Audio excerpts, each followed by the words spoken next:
The risk of never breaking these stereotypes is you have people like me when I was younger not wanting to go into STEM, not wanting to do this because I'm gay, or going into STEM but not really coming out and not really wanting to express myself freely. You have people who aren't necessarily science people watching documentaries about science. You have people who aren't necessarily art people that go to the museum to look at paintings on the wall. So why can't we have that same relationship with math? Hi, I'm Vanessa Vicaria, aka The Math Guru, and you're listening to Math Therapy, a podcast that helps guests work through their math traumas one problem at a time. Whether you think you're a math person or not, you're about to find out that math people don't actually exist, but the scars that math class left on many of us definitely do. Oh, and don't worry, no calculators or actual math were involved in the making of this podcast. Well, holy shit, here we are, Season 3, Episode 1, babies. This season is all about the media. I talk about it so much that I thought, why not do an entire season on it? Because let's face it, pop culture shapes our perceptions of what it means to be good at math and who's allowed to be good at math. And it is time to shake it up. We're starting Season 3 with a guest that I have legit been standing since 2019. I am still shook that they agreed to be a part of this podcast. And honestly, if you're a Drag Race fan, you are gonna flip because today's episode features none other than Kyne Santos from Canada's Drag Race. This queen has over 800,000 followers on TikTok because they've gone viral for their insanely awesome videos featuring short math lessons taught in full drag. This episode isn't just about the importance of representation in STEM, but in the queer community as a whole. And last month, we even joined forces to host the first ever Pi Day drag brunch, and it was insane. All right, I'm gonna stop fangirling because it's time for Kyne to blow the wig right off your noggin. Let's do this. Kyne, welcome to the podcast. Thanks for having me. You're so welcome. I'm so excited. And I think the first thing I want to do is can you just describe your math TikTok videos to listeners who have never seen you before? Sure. Yeah, TikTok is crazy. I only just started getting on that this year, just a few months ago. So my videos kind of started out as little riddle of the days and just fun little math things that I could think about. Because I am that person, in the friend group who is challenging everybody with weird riddles and what do you think the bill will be when the bill comes? I bet it'll be 5861 and my brain just works that way. So, I started making these riddle videos on TikTok, and then I would just talk about cool math things that I thought were interesting. Because these are things that I think are interesting, and I figure if I think they're interesting, then somebody else will. And lots of people did. I was very shocked that it sort of blew up really quick. Okay, wait. First of all, what do your friends say when you ask them questions like that? Are they Kyne, oh my God, they just roll their eyes. They're so over it. Yes, I love that. Okay, we're going to talk more about your math videos, but let's just back up for a second and tell me quickly, how you got interested in math. Have you always been interested in math? What was the vibe growing up? Just a little, Yeah, I think math has always been my best subject or one of my best subjects. It was something that my parents really instilled in me was a good subject to practice at.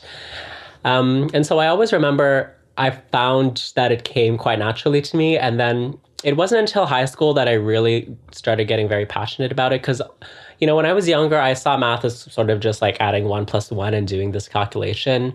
And then when I was in high school, my teachers encouraged me to do these math contests, which were sort of if anybody out there has never done a math contest before, it's sort of like taking a math test, but the questions are much more about problem solving. So it's not long computation questions. It's questions that really make you think outside of the box. And that's when I started seeing math a little bit differently and thinking, okay, math is actually quite creative and quite really elegant sometimes. And so I did particularly well on one math contest that I got invited to a math camp at the University of Waterloo, where we just did more math questions all day. Very nerdy, I know. And then that's when I was really encouraged to pursue math after high school. Because at one time I wanted to go into science and physics, but then doing this math camp really opened my eyes to seeing all the possibilities that I could achieve with math. Well, I think that's so cool. I know for a lot of our students, the thought is if you're good at math, go into sciences because they don't see what you just said. Like they don't see that math Hmm. can be interesting and beautiful. We really don't learn that at any point in high school almost, right? Unless you have someone Yeah. take you under your wing. So I think that's really cool. You know, I also love, and we'll talk about this more in a second, but the fact that you're like a math communicator, there's not many of you, right? Like it's usually like, oh, SciComm, we go into science Hmm. communication because that seems so much more relevant. But I love that you're starting to be like, hold up, let's talk about math as something that's really relevant and interesting. Exactly. Yeah. And like, so thinking about that for a sec, like, I want to talk about your videos because the thing is, I think you said that you started by trying to incorporate math into your wig making videos. Yeah. So before TikTok, I've like had an online presence for a long time over on YouTube. I would make these like wig styling videos and sewing tutorials, everything drag related, right? Because I'm a drag queen, and I've wanted to incorporate math into my videos for a long time because this is something that I've always liked ever since I started doing drag. But in the beginning, people didn't really like it, and people didn't really understand it, and the comments would be like, "Oh, girl, we didn't go to college. Like, this is too complicated for us." So wait, So, how did that's so interesting. Like, let's pause on that. How did that make you feel? Like, were you like fighting back or were you like, okay, this is not the right audience? Like what? no, I totally felt the latter. I was like, okay, so this isn't gonna work. So really, like, I had kept my online sort of drag personality separate from me being a math student, and I had never merged those two worlds because when I tried to, people sort of weren't really getting it, and people weren't really into it, and people weren't excited about it. And I was just like, okay, so maybe this isn't gonna work. So that's why when I got on TikTok, it was a totally new platform for me. So that's why I felt like, okay, I'm just going to take this risk and do something like completely different from the content that I was making on Instagram or on YouTube or anywhere else, because this was sort of just like a throwaway platform for me. And then it was just, I guess, a stroke of luck that it got really successful. Okay, so I want to say it was not a stroke of luck, I don't think. I think what you're doing is groundbreaking and so cool. And let's think about this. So you're making these videos about drag. Like this is so similar to me. Like I'm not a drag queen, obviously, but like, I wish I was. It's similar to me in the way that like I'm in a band, right? And I have these two distinct personalities, which is like being a rock star and being a math teacher, and never shall the Hmm. two meet, right? Like the second I get off stage and someone's like, "What do you do for money?" Because like everyone knows you don't make money in music, and I'm like, "I'm a math teacher." People are like, "I don't get it. Like you don't look like a math teacher." And I've been thinking forever, like this is a problem. Right? Because if someone like you, for example, like thank God you didn't, but someone like you could easily say, well, fuck, I guess I have to pick one identity, right? Like I Hmm. need to pick, I either need to be a drag queen or I need to be a mathematician. And that would be so problematic. Like, how did you fight that idea? Like, how did you stay strong to yourself and say, like, no, like these are two core aspects of my personality and I'm not giving one up? Well, I feel that like over the past few years, it's definitely been something that I have been going back and forth between because, I go through phases of being really excited about drag and being really inspired and feeling like I could do this for the rest of my life. And I just love this. I love being my own boss. And then there are other times where I am doing math and I feel really excited about that and feeling like this is really engaging my brain and like there's nothing else like this that I can do for myself that I find as fun. And I guess I've never really had to choose one because this entire time that I've been doing drag, I've also been in school. So that has always been something that I've had to do. So I've always been able to do drag as a hobby when I get home from school, when I have nothing going on in all my free time, and then also focusing on my school. So I've always um, been very privileged to have enough free time and to be in school so I could continue doing both of them. But I always had in the back of my mind the feeling that, okay, after I graduate, then I'm really going to have to choose. Like, am I going to try to do YouTube videos and try to do drag and perform full time? Or am I going to, apply for a job somewhere? And now that I'm sort of reaching that part of my life, I'm finding that I can now I'm very lucky that I have sort of merged the two worlds with my drag videos and math so that I can continue to pursue this path that I'm on. I'm like getting goosebumps. Like I'm just so excited. Honestly, I know this is crazy, but I feel like this is such a breakthrough. Like I always say to my students, like when I'm talking about this type of stuff and about the fact that like I feel that popular media, tries to make kids choose. I always say to them, have you Hmm. ever seen a movie where the cheerleader is good at math? And like, I think we would say the same about a drag queen. And I think it's so problematic because like, I think it's, you almost are playing it down, being like, I don't know, I've never had to choose. But honestly, I think you should be really, really proud at the fact that you have in a way chosen. You have in a way found a way to merge the two sides of yourself together to show people out there that you don't have to be one or the other. And that like these stereotypes of what it means to be good at math or what it means to be good at drag do not have to be in opposition to one another. So like, I think you're changing so many lives. And this is just the beginning. Like has anyone else ever done this? Not that I know of. That's so cool. This is so fucking cool. Like, it's just the coolest thing. So, okay, there's a quote you gave to BuzzFeed that I'm going to read. You said, when I was young and struggling with coming out, part of the struggle was I had this dream of being an academic, and I thought no one would take me seriously if I was gay, let alone if I was on stage in a two-piece dancing to Lady Gaga. Oh my God. But that's the stereotype you've got to break. And that is so powerful. And I want to ask you, how do you feel like you're doing that now? Like, do you feel that you're breaking those stereotypes? And why is that important to you? I guess I am. That is something that I've felt really strongly when I was a kid, that I felt that nobody would take me seriously and nobody would hire me or want me to be an academic if I was very flamboyant and very stereotypically gay. So I guess that is something that I'm breaking now because I am sort of doing the two at once. And if there's other people out there who felt the way that I did when I was a kid, then I hope that they can feel inspired. And, sometimes I do get messages from people saying, I'm also a queer person in STEM and I want to thank you for being so visible. And I really appreciate that. Oh, that is so amazing. I hope you're saving all those and framing them because you're right. Like this goes for anything. You don't often realize the progress you're making day by day, right? Like you're often so focused on the trees, Exactly. You don't see the forest or whatever. I think it's just so amazing and so cool. And this is like such an interesting time we're in right now, I think, where people are starting to really, first of all, people are on TikTok more than like anything ever before. And Yep. a lot of young people are on TikTok. So I think this is kind of a huge deal that you are reaching a young demographic that really needs to hear that message, whether it's about like being a drag queen and being a mathematician or being anything that seems so in opposition to one another. It's so important. But more than that, I mean, I've seen some of your videos where you're talking about COVID and COVID statistics and teaching your audience how to decipher fake news from real news.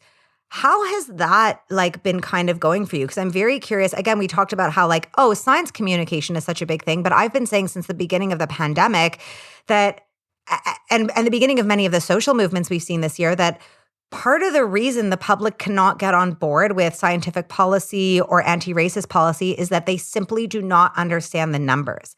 Have you seen that the way that you're helping the public understand those numbers, has that been making shifts? Have you been getting messages about that?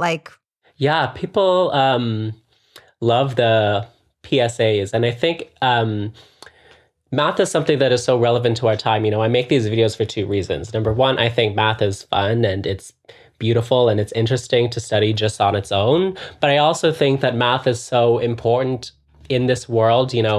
There's numbers and headlines every day, especially this year with coronavirus. There's always been these statistics of, the cases have doubled in the last 7 days, and people don't know how to interpret these numbers. And so, I think it's a really big shortcoming of people that they don't really know how to interpret the math that they see in the media. And so I think it is so important today to be very literate at understanding math. You had done a video about how math needs to be used for good instead of evil. Can you tell me what you meant by that? Yeah, there's a notion out there that numbers don't lie, but they do because people use them to mislead people. People, present numbers that are meaningless and they act like, this number proves XYZ. And so when you use numbers to try to add legitimacy to a point of view, then numbers can lie, numbers can be misleading, and numbers cannot give the full context. And so, you can use them for good and use them to, present information in an unbiased way or speak power to the truth, or you can use them to promote an agenda, which, in my opinion, is um, be using math for evil.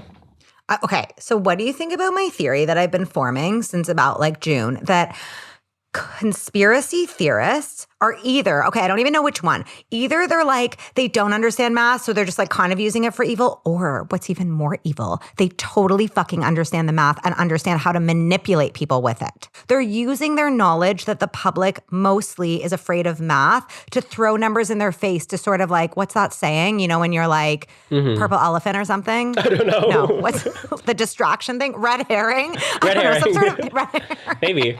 Purple elephant. I'm going to use that. I tend to believe that people who are sharing, like, what I would consider really unscrupulous content online, I tend to believe that these people in their own minds think that they're doing the right thing. So I don't think if you asked one of them, are you using numbers to manipulate people, they probably would say no. They would think that they were using numbers in the truthful way. So I tend to believe that they just don't really know what they're talking about. Okay, wow, that is so much nicer than everything I was thinking. So yeah, you know what? But you're probably right. And also, like, don't you just want to give these people a math lesson? Like, that's the thing. So you're right. Like, maybe we should be like, they're well-intentioned, but they don't know what they were talking about. And in fact, maybe they had math trauma and they themselves can't decipher the numbers and they're just using them in the only way they know how. Okay, you know what? That's a really sympathetic view, Kyne. I really like that. Thank you. Okay, I also feel like you should teach them all math. The other thing I kind of wanted some advice from you, but first I wanted to know, like, do you ever deal with pushback from these videos? Like, as someone out there breaking a pretty fucking big stereotype about what it means to be good at math and what it means to, be queer and be out there and be proud of who you are, have you received any hate? On my TikTok, things tend to be quite positive, but I'll tell you what, whenever something of mine gets shared to like a really mainstream platform, like let's say like BuzzFeed or someone posts a video of mine, I will dare not to venture into the comment section because, people come up with these crazy ideas. This is what the liberals want from men, to emasculate men, and like this is all their sick plan, and like just like really off the wall comments. So I don't even go into the comments section. I learned a long time ago, whenever anything of mine is shared to like a super mainstream audience, like I just don't even look into there because it is not worth reading the comments.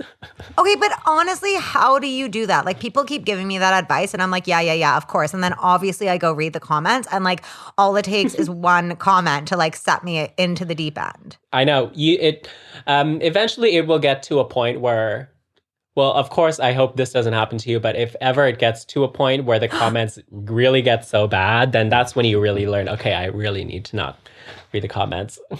That's the thing, because I feel like with TikTok, it's like because of the algorithm, it gets sent to people who aren't following you. And literally, I posted one random fucking TikTok in June or something about like, it was like something about how this bar was really sexist and I was reading the sign on the door. And I'm not famous on TikTok. So like, I didn't think anything of it. I was like, cool, I have like 10 followers.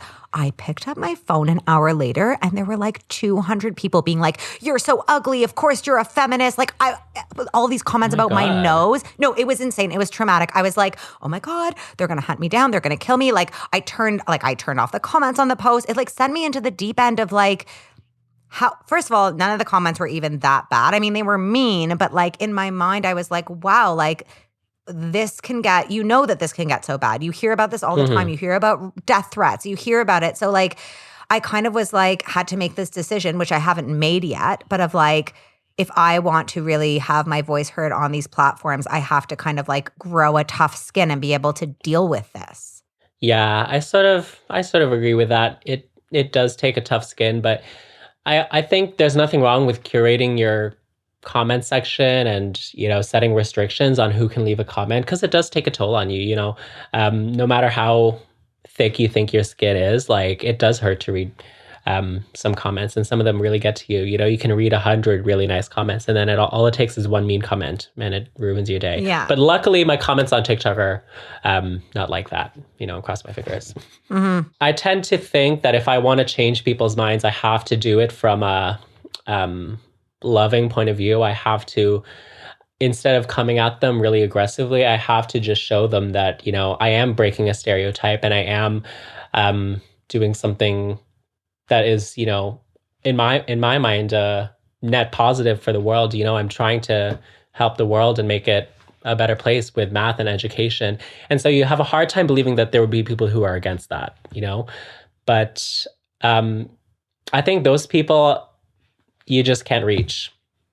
Yeah, you just can't reach. I did read a comment last week about some, and I can't remember what it was, but it was like, you're never focusing on the most extreme of the haters, right? Like you those aren't the people you're targeting your message towards. Exactly. You're targeting them to either, you know, to people who are going to help you make change, or people who are kind of on the fence, or people who might, you know, have the opposite opinion of you, but are open even in a small way to listening. And like the rest, you kind of have to forget about them. And I was kind of like, okay, that's actually a good way of thinking about it. Mm-hmm. You know, if your goal is perfection, changing everyone's mind, you're never going to feel like you've accomplished that. So don't kind of aim for that. Yeah, I'll tell you what, I've gotten some comments from people who have said things like, oh, you know what, my parents don't really like drag. They don't really get it. But I showed them your videos and they approved of it. They liked your videos, you know?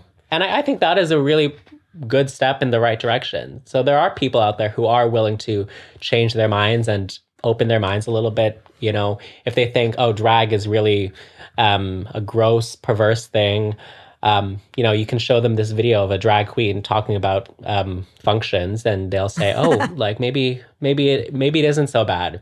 But of course, as you said, there are people out there who are so extreme, and no matter what I do, like they will be against it. Well, I love that. And I think those success stories are actually really helpful. Like it's like a small win is still a win. Yes. Okay, let's talk about Drag Race. How did you feel? Okay, so first of all, what made you want to go on Drag Race? Like, let's just start with that. Well, I was always a big fan of the show in the US, and I've always wanted to go on it ever since I started watching the show and ever since I started doing drag. And so when they said that they were going to do a Canadian spinoff, I was very excited. And I put in an audition tape, and I was very lucky. That, like, just like that. So you get on the show, you're on Drag Race. This is a huge fucking deal. So did your math background come into play? Like, because I noticed that, like, I find this so hard when I do media stuff too, right? Like, you know how like on TV shows, they have to peg you as something, like they want you to be a character. Yeah. Right? So like they never brought up math once, actually. And I mean, I told them that I did math and I talked about it in some interviews, but I felt that they wanted me to be the social media queen and play that character. Right. Yeah, it's just so interesting how we like, I find it so interesting how, again, like even though you're not choosing to, we can only like give out so much information about ourselves, right? And sometimes I find that I'm trying to make myself really easy to understand for other people. So like, sometimes if I'm, you know, targeting my message to a certain audience, I'll feel like I need to leave something out because it'll confuse them. So I'll be like, you know what, if I start talking about the band, they're going to get all confused because people get confused again because these stereotypes exist. I can't just be like, oh, I'm in a band and I own this math tutoring studio. People are always like, I can't compute that, to be honest. So I've been working on crafting my message. So every time I can say that. So every time I'm like, I just need you to know now that you've met me, I'm these two things, like not just one. But anyways, okay, not to make this about me, but I was just thinking about how interesting that was. Okay, so generally though, let's do a quick, like, how did you feel about Drag Race? How did you feel about the way they edited it? People say you got the villain edit. Like, I guess that's a real thing? I mean, I don't know. I went in and listen, I'm a very competitive person, and lots of people were like, oh my God, Kyne, we didn't know this about you. Like, why are we so different?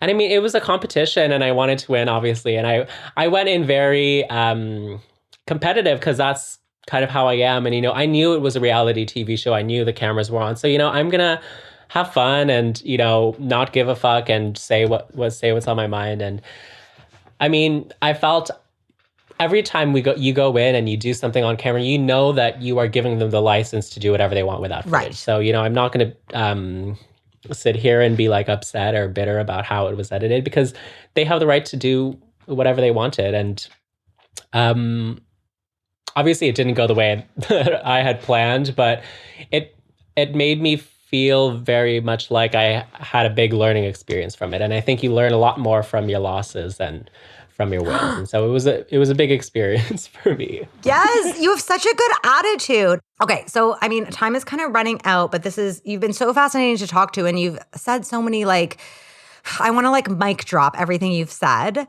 I want to ask a couple of final questions. And one of the final questions I want to ask is, what is the risk of never breaking these stereotypes to you? Like, what if you didn't exist? Like, what if someone wasn't doing this work? What do you think the stakes are?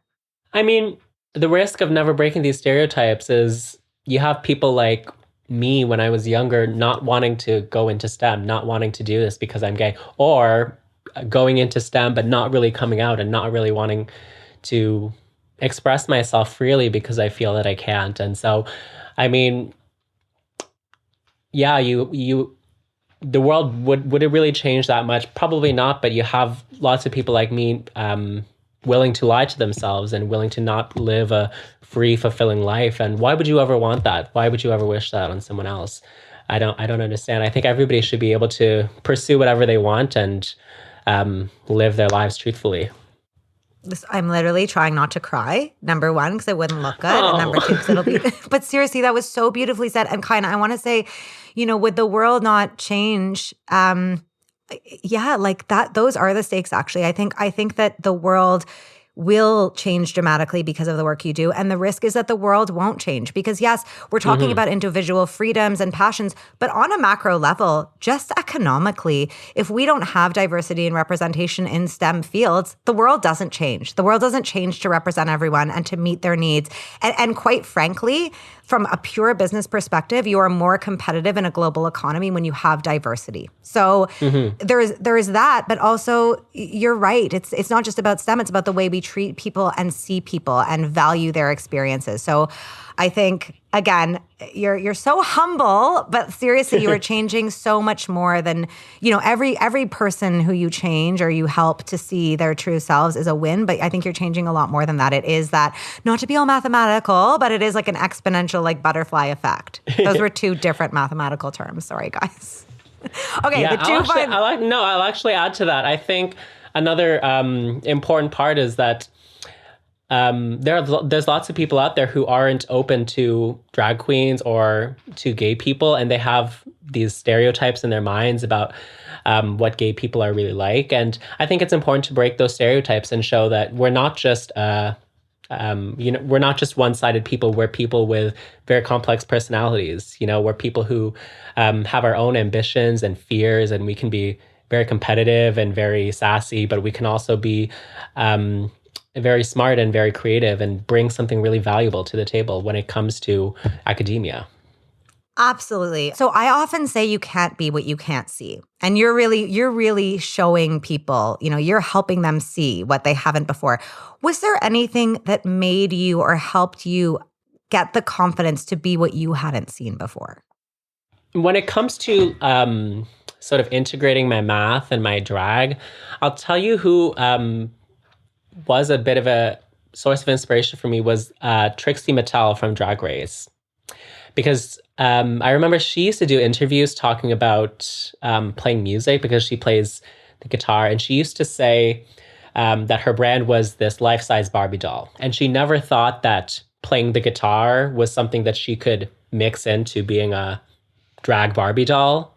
And so she thought she could never collide those two worlds because, of course, she was a professional instrument player. I don't know if I just said that right. But then she said, one day I just decided, professional instrument player. Musician? All right? A musician, yes, there's a word. Anyway, she would say that one day she just decided to do it, right? And then from there on, it just made her drag persona that much more complex and that much more three-dimensional. And so that sort of inspired me to think, who says I can't do math and drag? Who says that can't be a combination? And so I just decided to do it. And, just as it happened for her, I felt made my drag so much more complex and three-dimensional. Okay, final two questions. What would you say to someone who says that they're not a math person? I would say that, not everybody has to be you don't need everybody to be getting straight A's in math, and not everybody needs to pursue math as a career. But I think that everybody benefits from math anyway in their lives, and everybody sees math in headlines and in the news. And I think we all need to be as a little bit of a math person, in the sense that we all need to be able to read math and we all need to be able to interpret math. And I also think that, math is something that, aside from being relevant to our world, is something that is really beautiful and powerful. And you have people who aren't necessarily science people going to science museums and watching documentaries about science. You have people who aren't necessarily art people or art majors that go to the museum to look at paintings on the wall. And so why can't we have that same relationship with math? Why can't we go to museums and look at masterpieces of math? Why can't that just be something that is part of the common culture? So I think everybody can be a math person, in the sense that they are also beginner science people or beginner art people in the way that they approach those things. Oh my God, I love it. Also, we need a math museum. Right? Also, there is one actually in New York. It's like the world's only. I've never been. Final question. What is the one thing you'd like to see change about the way math is taught in schools? Ooh, that is a great question. I would like to see math taught more from the approach of problem solving and intuition, and not so much just rote memorization of formulas, because that is, when I was in school, I really felt that just having to do long computations was not really something that would make other people like math. And it's not really something that made me like math. We don't need to train kids to be like calculators. We need to instead train kids to think like the people who programmed the calculators, which involves a much deeper understanding. And when you get people to connect the dots of math and see how everything connects, I think that is much more, first of all, it's more similar to what you do in higher level math anyway.